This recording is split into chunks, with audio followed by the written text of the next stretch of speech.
Welcome back to the Keiser Report. I'm Max Keiser. Time now to turn to Jenny Jones, a Green Party member of the London Assembly. Jenny, welcome to the Keiser Report. Thank you. It was a long way to come, obviously. Okay, fantastic. So I'm holding up this copy of the Banker's Mayor report that you've put together. So tell us about it. Well, it's very frustrating for somebody who has a philosophy about how things should be run and that society generally should protect the vulnerable, to find a mayor like Boris Johnson who is acting so often entirely for the bankers here in London. And admittedly, they are an important service, they're 10% of the workforce, something like that. But at the same time, they are not doing their bit for London. And Boris Johnson seems to swallow everything they say without any sort of doubt or hesitation. And that is very annoying. Now, Mayor Boris Johnson claimed in a press release that hedge funds in the City of London contribute £3 billion a year in tax.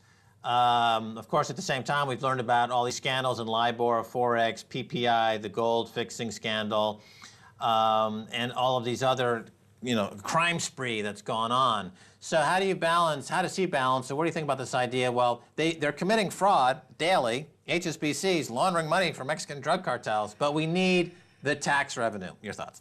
Well, I think if we were better at collecting tax, we perhaps wouldn't be quite so dependent on the financial sector that, as you say, is already cheating us. Last year, the bonuses, not the pay, but the bonuses of 2,500 city people could have brought every single person in London who's currently on poverty pay up to the London living wage. So 2,500 people's bonuses could actually have changed things for 750,000 people, actually meant that they could contribute to the economy, be out of poverty, pay tax themselves. So there are other ways of looking at this, and banking to me doesn't seem to be working for London. Well, yeah, it's interesting too that this argument that the hedge funds and the banking professionals bring in tax revenues, but yet the national debt of Britain keeps going higher and higher and higher. And the reason it goes higher is because the government makes it very easy for this financial fraud to take place, which needs a lot of debt creation. So the country is burdened with huge amounts of debt that keeps going higher in exchange for an amount of tax revenue that is not covering the debt. So just simple math should tell Boris Johnson that his basic premise is flawed on a very basic level. The debt's going higher, correct? Well, Chris Martin, who's a professor of economics at the University of Bath, says that we should be asking ourselves what sort of banking sector we actually want for the UK. What will actually benefit the economy and society the most? And he says it's one where savings should be channeled into things that are desirable, i.e. probably not into armaments, not into oil revenue, into things that actually help the majority of people. And as you say, the debt's going up, but at the same time, we're not collecting enough tax from people who are... It's not just tax avoidance, which they're very clever at, it's also tax evasion. Well, it's also an underlying economic model that generates more liabilities than assets. In other words, they're digging a hole in this country by allowing the banking sector free rein to commit fraud, and that hole is called debt. And instead of saying stop digging, Boris Johnson is saying dig deeper. We want to be in debt more. He's exacerbating the debt problem by giving the city scamsters free rein. So why, how does that jive with this idea of austerity? Because, of course, the coalition government has the country on a program of austerity. Then magically, when the floods hit, David Cameron says, we're going to throw unlimited money at it. Suddenly, there's an unlimited pile of money. Is it financial illiteracy one of the big problems in this coalition government? Well, I think it's partly the fact that Conservatives understand, that they think they understand money better than other political parties. But actually, what I would say is they understand the price of things, but they don't understand the value. Who is advising the mayor? That's very difficult to say. I think probably he hears from a variety of people who all have the same ideas, and it's obvious from my report, it was obvious that he swallows the financial sector's lines, their press releases, entirely without question. He's not actually listening to academics, he's not listening to people who might give him some better ideas. I mean, for example, in my report, I say there are 3 things that the banking sector should do immediately. And the first is, of course, separate the retail from the casino side, the investment side. The second thing is that there should be a Tobin tax, a financial transactions tax, because it's one of the ways that we can actually benefit society again. And the third thing, of course, is that banks should keep more of their assets, I mean, something like 10%, so that they're not too big to fail. Well, here at the mayor's office, and we're in a new development called More London, which has been some part of the urban regeneration here in London. And walking around the streets here, you see big signs for KPMG, Ernst & Young, Deloitte Touche, and there's another one of the big 4. There's these boats that go up and down the Thames with the huge KPMG logo on them. These 4 big accounting firms and consultants who have been known to be engaging in massive problematic schemes, Arthur Andersen and Enron, for example, going back. And none of them have really, just like the banks have not stopped their behavior of larceny, these big 4 accounting firms have not stopped their larceny either, their fraudulent behavior. And aren't they advising the mayor? Isn't there a symbiotic relationship between the mayor's larcenistic tendencies and these big 4 accounting firms need to let that happen? It's really good talking to you because your language is even stronger than my language when you talk about larceny and so on. And you're an expert. You've worked in the financial sector, and I haven't. I'm somebody who just sits over there and watches Boris moderately closely. I don't know who he has meetings with, and it's an interesting question because, of course, I can ask who he has meetings with. But I would say that probably he doesn't even need to have them because he is so trusting. He thinks that the banking sector, the financial sector, really, really benefits London, and he can't see any problems with it. So they might not even need to talk to him. You know, they might just sit back and just let him run with what he's doing already. Well, the proximity of these firms and the mayor speaks volumes. And if you do any research in terms of the mayor of London is not different than mayors in other countries and other states who are engaged in a similar kind of symbiotic relationship that somehow ends up channeling money to a few at the expense of the many. And I think that needs to be looked in a little bit deeper. Now, you hosted a roundtable for the top 3 suggested reforms.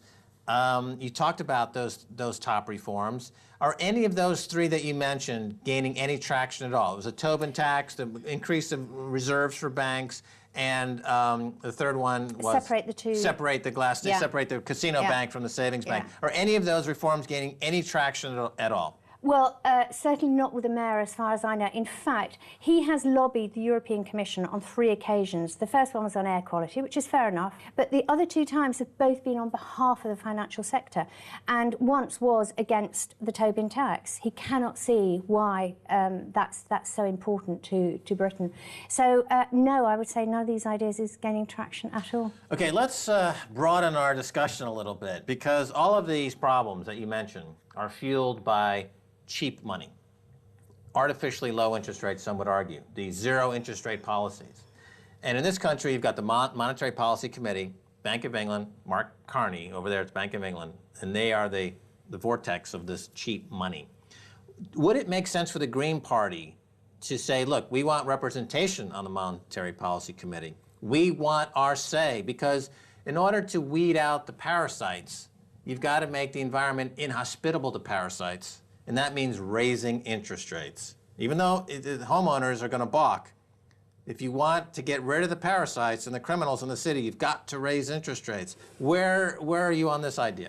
Well, first of all, this is way out of my depth, okay? Because this is something that the Green Party does have policy on. But our view, I think, generally is that you don't have to have a Green there necessarily. You have to, or rather, you don't need the Green Party there necessarily, but you certainly need somebody there who understands, firstly, about climate change, and secondly, about how society can sort of work when it's a more equal society, because clearly the more unequal the society, the less happy everybody is. It isn't just the poor people who are unhappy, the rich are unhappier as well. And we see that when we look at Scandinavian countries that are more fair Well, there's a risk societies. of social unrest. And it's great to be rich, but if you're being, your head's on a pike somewhere by the Tower of London, it's maybe not so great to be rich. And that's the risk that they're taking. Sure. Historically, when inequality gets to these extremes, you have revolutions. I mean, in this country, Russell Brand, okay, is calling for a revolution. He hasn't articulated it yet. I mean, it's a notable event because he's an extremely well-known figure. He's internationally well-known. He goes on mainstream media calling for a revolution. What are your thoughts? Well, he also called on people not to vote, which I think is an abysmally stupid thing to say. If you don't vote, your voice isn't heard. It's all very well being out on protests and so on. I still go on protests, even though I'm an elected politician. But the fact is, if you don't have elected people there speaking for you, then you have no voice. And politics is all about where the money goes. It's who says who gets what. And you have to be involved in politics. Politics is part of everything. I would say on Boris generally, he is, I think, a lost cause now, and we just have to wait for another mayor to come along who, A, understands about a more equal society, and B, who understands that climate change is happening and we have to mitigate and we have to adapt. And that's something that he hasn't grasped, which is intensely infuriating. You mentioned climate change, Green Party, obviously, environmentally focused. Is there anyone on the conservative side, the Tory side, that you could reach out to? I mean, the name that comes to mind is Zach Goldsmith, who was the editor of The Ecologist magazine, who's outspoken on these issues. He is a Tory, yes, but he seems to get it. Yeah. Does it has there been any coalition between Greens and some Tories? What's going on? It's not easy to have a coalition between political parties unless it's really organised, just like the coalition government that we've got. But certainly, of course, there are Conservatives who think like this. I mean, the Conserve part of Conservatives actually do care about the natural environment. They understand that things are changing, and some of them are probably farmers. They see on a daily basis that climate change is happening. And I, as a Green, I know that it's very hard to get my agenda across if I don't look for support. So I'm a very cooperative Green, and I work with all the political parties if it's appropriate. All right, Jenny Jones, I would have loved to speak with you some more, but we have to go. We're out of time. Thanks for being on the Keiser Report. Thanks for having me. Okay, and that's going to do it for this edition of the Keiser Report with me, Max Keiser, and Stacey Herbert. I'd like to thank our guest, Jenny Jones, Green Party member of the London Assembly and author of this fantastic report, The Banker's Mayor. If you'd like to get in touch with us, tweet us at Keiser Report. Until next time, bye, y'all.